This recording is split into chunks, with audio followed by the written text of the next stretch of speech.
Question में मेरे को कुछ ही कर रहा है इसलिए डिस्टेंस का बात कर रहा है, कहाँ से गेट ऑफ टेम्पल से बात कर रहा है। क्वेश्चन सीधे पढ़ना और कुछ नहीं। कहाँ से from its base is root 3 time its height. Height का स्पेलिंग में तुम लोग गलत लिखा है, HEIGHT होता है।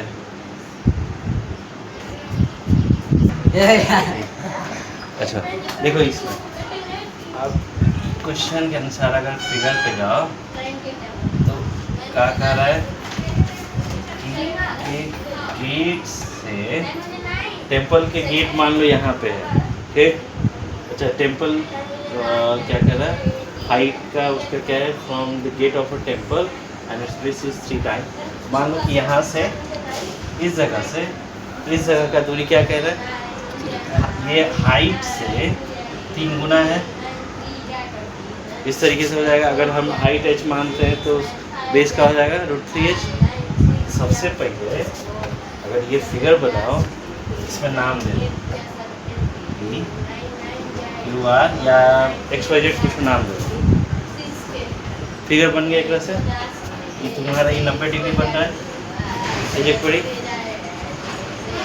मतलब ये यहाँ तक क्वेश्चन पढ़ रहा है। देखो इस जगह तक ये क्वेश्चन के अनुसार फिगर बन गया, खत्म। अब इसमें नाम दे दिया तो पहले अब इसमें ये बता दो कि ये PQR जो जगह का नाम लिखो वो है कोई, या ज्यूम उसको क्या करके चल रहा है। यहाँ पे तो distance between the gate of the temple from, अच्छा gate of a temple from its base,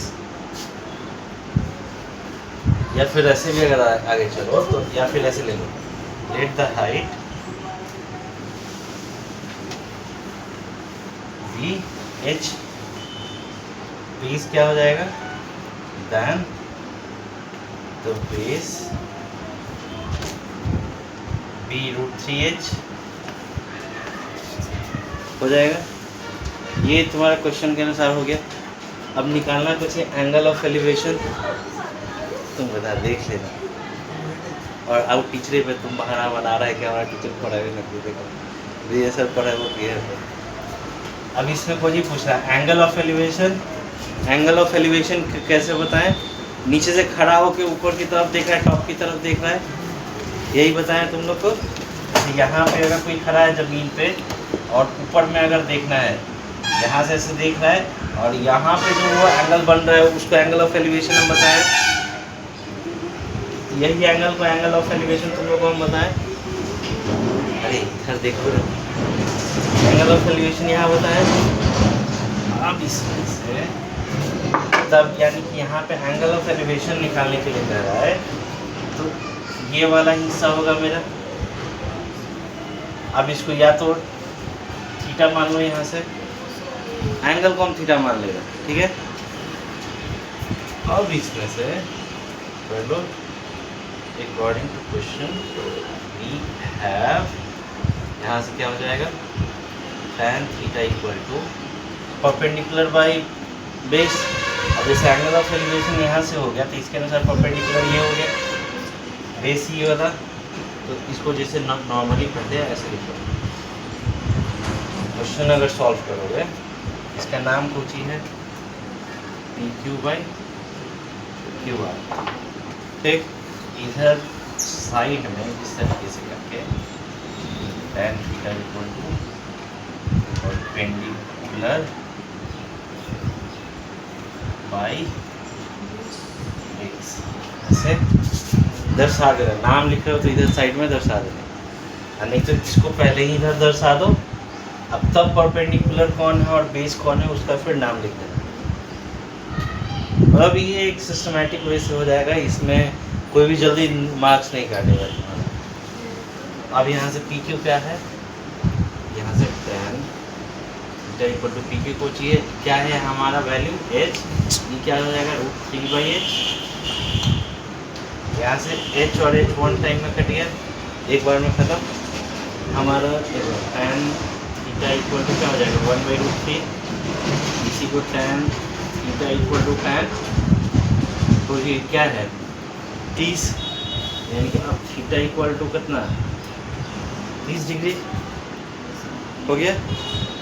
अब इसके बाद लास्ट में कैसे कर देना, निगेटिव तरफ का तुम देख रहे हो। इस पे छोड़ो, ई बोर्ड पे देखो ना, इन्हें बता रहे तुम उस पर देखो। अब फिर बात में क्या, इसके बाद लास्ट है, इसके बाद लास्ट लाइन। अब आंसर तो निकल गया, अब लेकिन बताना तो पड़ेगा जो पूछ रहा था फाइंड करने के लिए। तो लास्ट सेंटेंस में कैसे लिखोगे, यहाँ से इधर हम साइड में बॉक्स बनाए कर दे रहे हैं, हेंस, ठीक, hence 30 degree is the angle of elevation of the top of the temple. Hence 30 degree is the angle of elevation of the top of the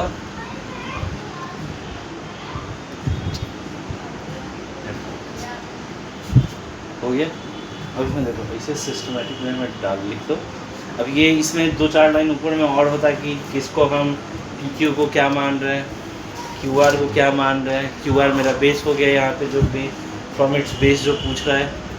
अब इसमें PQ क्या है, PQ क्या है, R क्या होगा।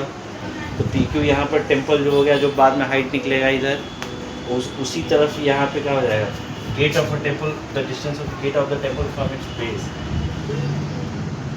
अब यहाँ पे टेम्पल गेट से कितना दूरी है टेम्पल का, तो इसमें तुम किसको क्या मान रहे हो। तो वो इसके पहले 1-2 लाइन और होगा जो अभी हम लिखे नहीं। अब हो सकता है शुरू में लिखने का कोशिश कर रहे हो, तो धीरे से यहाँ से भी अगर अभी करना सीखोगे तो अभी चलो धीरे धीरे लेकिन सीख लेना। लेकिन इतना भी अब अगर अभी शुरुआत में सीखते हो तो इतना पे भी मार्क्स नहीं कटने वाले, एटलीस्ट इतना तो ज़रूर कर लेना। एंगल वाला याद कर लो तुम लोग।